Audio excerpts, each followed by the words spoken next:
পড়লো পড়লো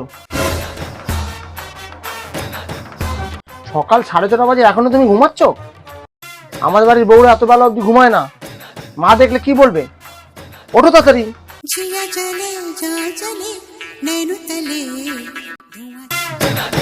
শোনো, সামনের সপ্তাহে মাসির মেয়ের বিয়েতে যাবো, শাড়ি ছাড়া যেন অন্য কিছু পরা না হয়। আর হ্যাঁ, মাথায় সবসময় ঘুমটা দিয়ে থাকবে, আমাদের বাড়ি কিন্তু একটা মান সম্মান আছে।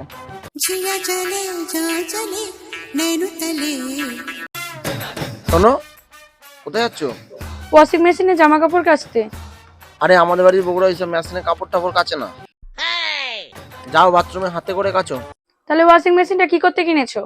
আরে হাতে করে কাচলে জামায় যে ছোট ছোট দাগগুলো থাকে না, সেগুলো পরিষ্কার হয়ে যাবে, যাও হাতে করে কাচো।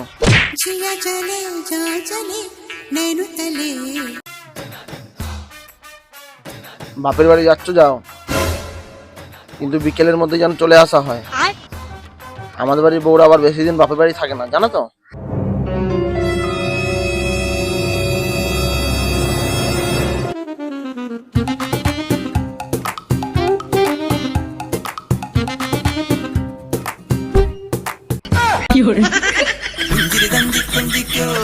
কুটনি শাশুড়ি কথা।